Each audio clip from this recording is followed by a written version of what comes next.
wadani hooda laata ilinka guushana u fura wadani doorashada u hura wadani no hogaamita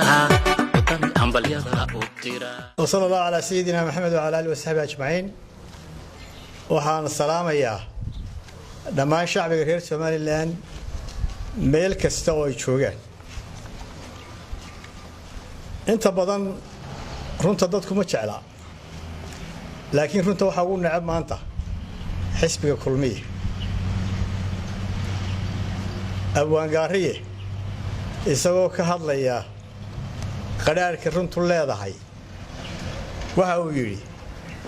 runay lagu nacab lagu rookeed ka kaareeb rista daaqdaba lagu raadgoob fula kaaroor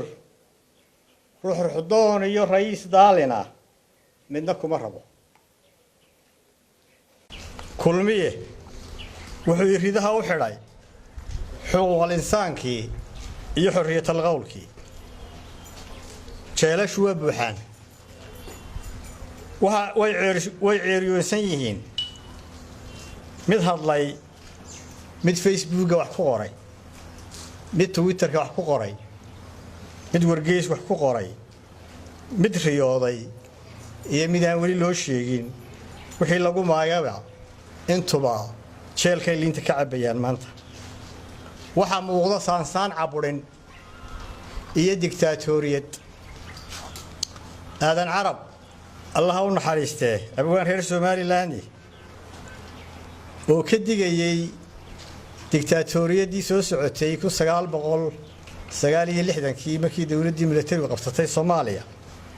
isagoo u yaqaanay dawladii ka horeysayna Cawaro wuxuu tix ku yiri Cawaro waa la faaleynayay camaladeedii tani waa arjuuqii dheh iyo jeelka ku cayuuq ma isu eegyihiin 69kii iyo maanta siyaasaddu beed maaha malaawaal maaha shacabkaaga oo la hagardaameeyo maaha danta dalkaaga iyo dadkaaga iyo ummadaada oo laga sarreysiiyo danta shakhsiga maaha waxa cadaatay in shacabka Soomaaliland xukuumadihii kala dambeeyay ee kulmiye ay khiyaamo ku haasaawinayeen muddo 8 sanadood ka badan madaxweynihii hore Mujaahid Axmed Maxamed Maxamuud Silaanyo wuxuu ahaa gudoomiyihii SNM ugu muddada dheer madaxweynaha hadda jooga waa Muuse Biixi wasiirka arrimaha gudaha waa Mujaahid Maxamed Kaahin waxay ku doodi jireen haddana ku doodaan in dalkan cid kasta uga la jecel badan yihiin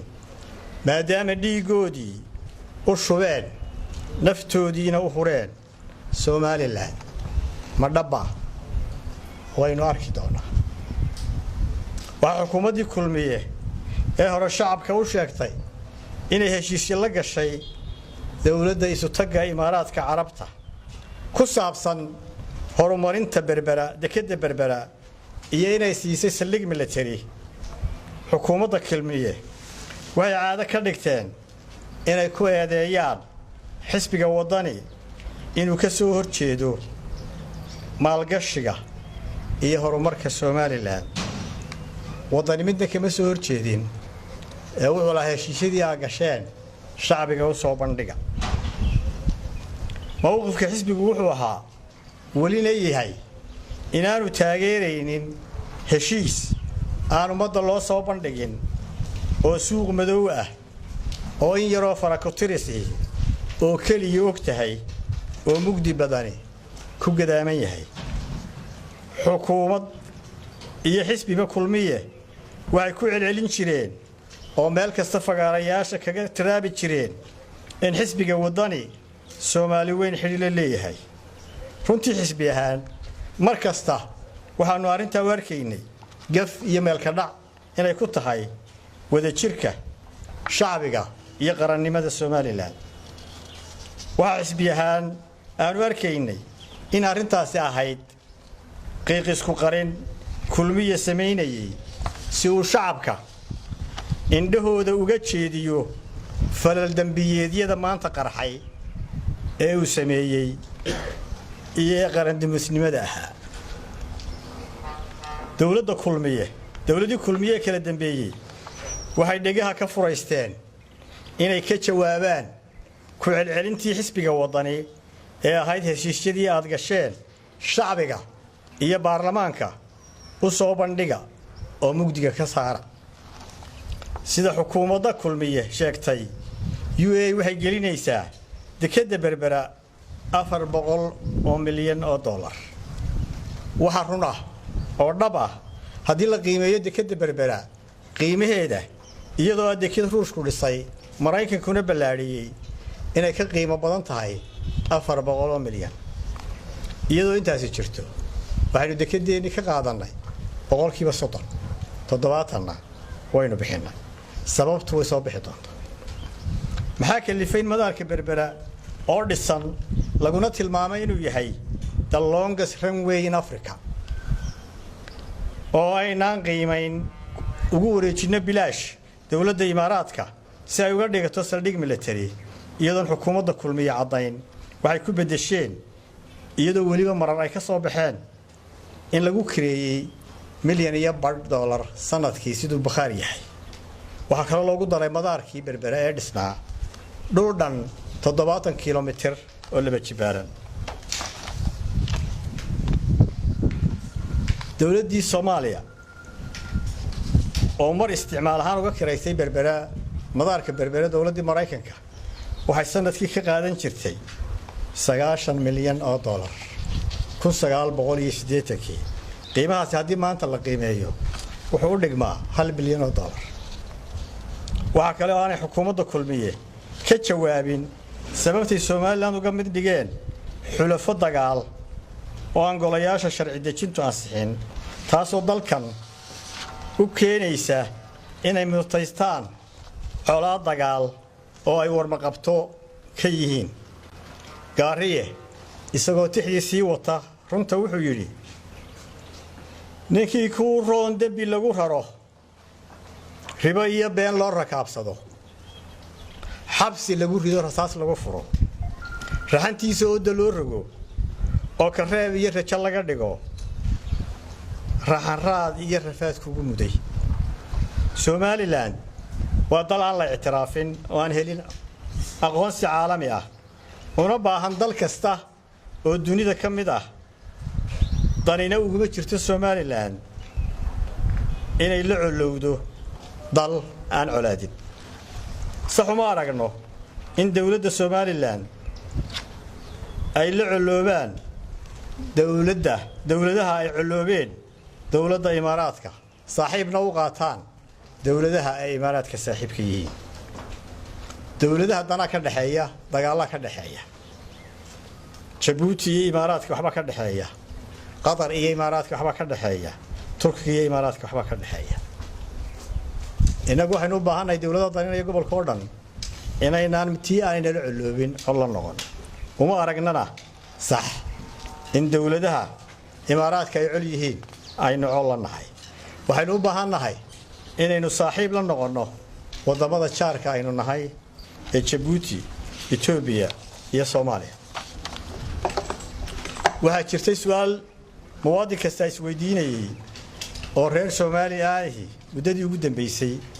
madaxweyne Siilaanyo iyo madaxweyne Muuse Biixi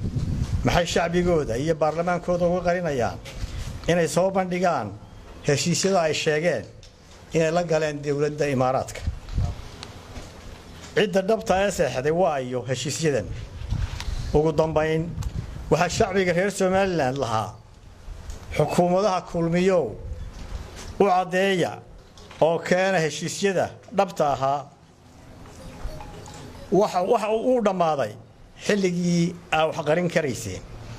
wallahi uu dhamaaday oo billaahi uu dhamaaday waxa maanta cadaatay shacbiga reer Somaliland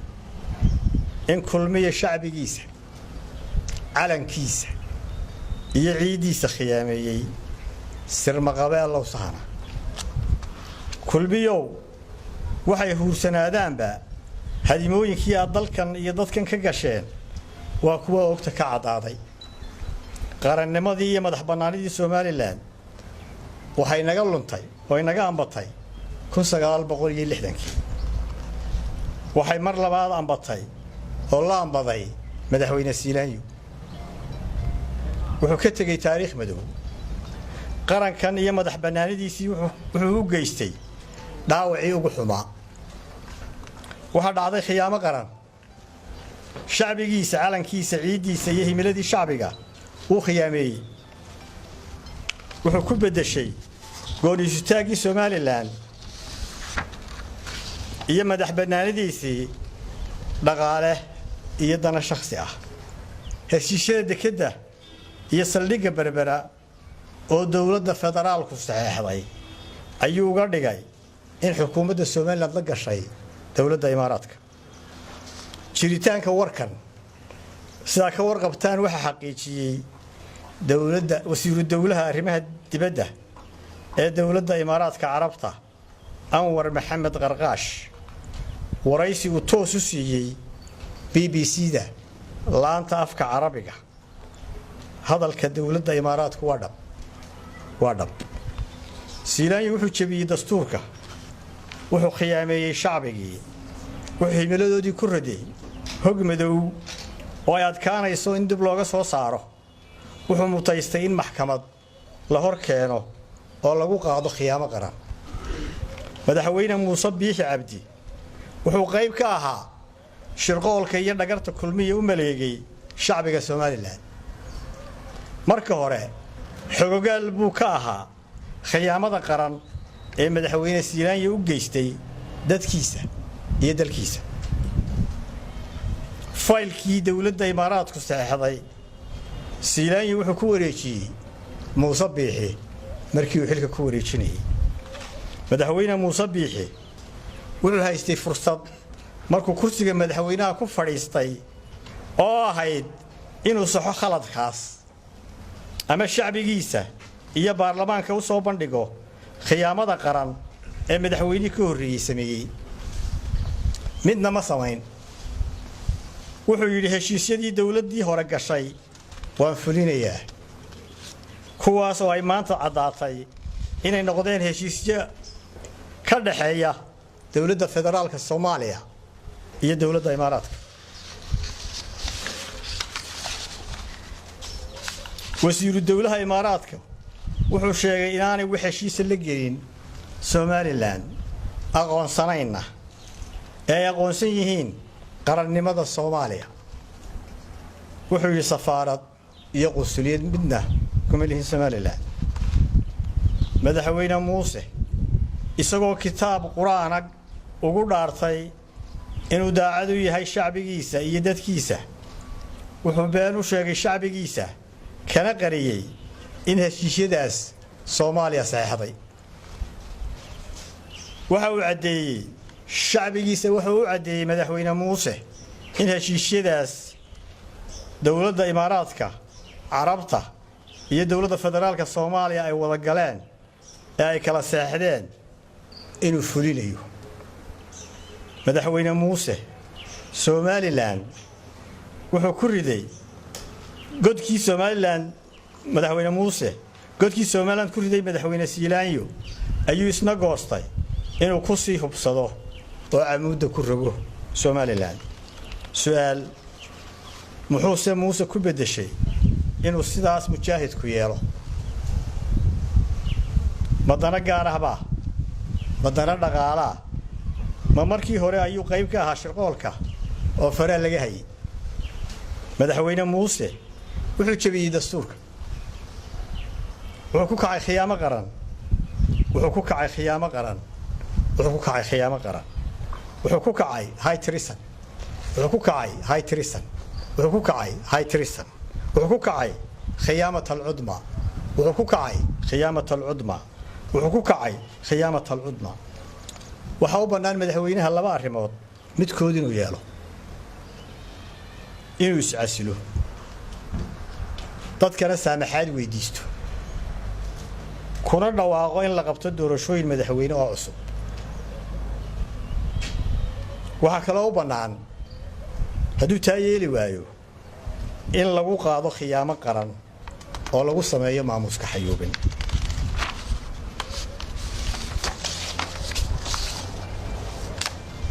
siilaanyo iyo muuse hadda waa mujaahidiintii hadda waa kuwii yidhi dhiigga ayaanu u shubnay laanta waxay isku raaceen inay shacbigooda been u sheegaan indha sarcaadiyaan dumarka ka oohiyaan tusaan shacabka inay qaranka dhisayaan oo difaacayaan iyagoo og godkii ay ku rideen Somaliland ee ay ku soo xawaaleen ay faatixada ka soo dul akhriyeen madax bannaanidii iyo qarannimadii Somaliland siisteen dhaqaale iyo dana shakhsi ah iyagoo ku dadaalay inaan la ogaanin oo shacbiga ka qariyaan fal dambiyeedkaas taasi waxay ka shifantay maanta runtu qaraadha maanta talow madaxweyne muuse iyo xisbiga wadani maxay shacbiga u sheegi doonaan xisbiga kulmiye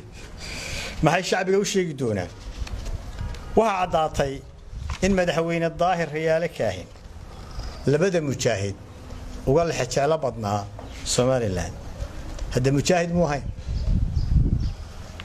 Somaliland Soomaalidu waxay ku maamaadaa booramaha dimaha qodin haddaad dheerayso haddaad qodanaha dheerayn ku dhici doontaana mooyaane waa xilligii ololaha doorashada madaxtooyada kulmiye aad ugu ololeeyeen wadani waa Soomaali weyn hase yeeshee waxa maanta ka shifantay Soomaali waantii niqaabnayd ee ku dhex jirtay Somaliland oo noqotay kulmiye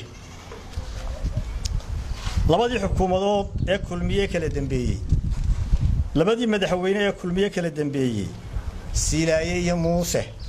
waxay ogolaadeen inay Soomaaliya saxeexdo heshiiska dekedda iyo saldhigga Berbera gooniisutaagii iyo madax bannaanidii Somalilandna waxay ku bedesheen dhaqaale iyo dana gaar ah waxaan u soo jeedinayaa mar labaad haddii ay shacbiga inuu u hayaan wax xurmo ah in saaxiibkii Dr. Saad Ali Shire wasiirkii arrimaha dibadda iyo wakiilka Somaliland ee Imaaraadka mudane Baashi Awil maanta si aan daahis lahayn isu casilaan maadaama ay injineer ka ahaayeen shirqoolkan iyo khiyaamadan qaran ee Somaliland loo geystay ee soo ifbaxday madaxweynaha iyo wafdigiisa safarkoodii ugu dambeeyay ay ku tageen Imaaraadka waxay bulshada ka iibinayeen oo warbaahinta la soo hortaagnaayeen in heshiisyadii dekedda iyo saldhigga Berbera ay fulinayaan kuwaas oo Somaliland istiraaf iyo aqoonsi u keeni doona wasiiru dawlaha Imaaraadku wuxuu arrinta kaga jawaabna uga dhigay inaan dawladdiisu aqoonsanayn Somaliland iyana way soo ifbixi walle heshiisyadii ay kala seexdeen dawladda federaalka Soomaaliya iyo dawladda Imaaraadka waxay is weydiintu tahay yaa Soomaaliya u saxeexay heshiisyadaas oo ay madaxweynayaashii kulmiye u wakiisheen ma Xasan Sheekh uu ahaa ma Cabdirashiid Cali Sharmar ku ahaa ma qof kale ahaa waxay is weydiintu tahay ma laba dawladood oo Imaaraadka la yiraahdo ayaa jira oo midna heshiis la gashay Somaliland midna la gashay dawladda federaalka Soomaaliya waa maya ee shacbiga Somaliland ayaa kulmiye been cad ku indha sarcaadinaya kulmiye maanta wuxuu qaadayaa aan maqlayaa idina maqlaysaan hees macaan waxa la yiraahdaa danayso adoo lahaa marba dacar qoshata ugu dambayn ka xisbiyahan waxaan u cadaynaynaa shacbiga Somaliland in madax bannaanida iyo qarannimada Somaliland tahay lama taabtaan waxaan bulshada Somaliland ugu baaqayaa in iyagoo mid ah ay meel uga soo wada jeestaan heshiisyada aan xalaasha ahayn ee qarankan u soo hooyay dhaawaca iyo bahdilka aanu galabsan ee loo hadoodilay waxaan ku celinayaa mowqifka xisbiga ka taagan yahay horena uga taagnaa oo ah inaanu taageersanayna damaca danaysiga ah iyo khiyaamadu ku jirto ee heshiisyadaas wuxuu soo dhaweynayaa xisbiga wadani heshiis kasta oo loo maray dariiq sharci ah oo Somaliland dal ama shirkad la gasho beentii way dhamaatay runtii baa ina hortimi wadani xilligii ololaha waxa uu ballan qaaday hadduu doorashada ku guuleysto inuu dubeegis ku samayn doono heshiisyada dekedda iyo saldhigga berbera maadaama marna shacbiga iyo baarlamaanka toona loo soo bandhigin taasaa kaliftay in kulmiye ku eedeeyo xisbiga wadani Soomaali weyn hase yeeshee wadani marna ka gaabsan maayo runta inuu sheego qaranka inuu difaaco gaariye isagoo tixdii runta sii wada wuxuu yidhi masariiq gabo nimaad ruunay raatubtiis tahay rafiiqaaguna hadduu rubad go'o adaa rimanay raaga kala dhala talo raagahaasi waa kuma raagahaasi inuu wadan yahay baan malaynaya kulmiyo ama sharciga ayaa idinka hayn ama shacbiga ayaa idinka hayn labadii madaxweyne ee kala dambeeyay ee xisbiga kulmiye mujaahid siilaanyo iyo mujaahid muuse waxay shacbigooda dalkooda iyo dadkooda kula kaceen si badheedha khiyaamo qaran madaxweyne siilaanyo waa in maxkamad la keenaa mujaahid muuse biixi sidaan hore ugu tibaaxay waxa u bannaan inuu laba arrimood kala doorto kow inuu iscasilo shacbiga Somalilandna saamaxaad weydiisto doorashooyin cusub oo madaxtooyada ku dhawaaqo laba in maamuuska xayuubin lagu sameeyo madaxweyne muuse biixi iyadoo loo cuskanayo dastuurka waa salaam ya shacbiga reer Somaliland السلام عليكم ورحمة الله وبركاته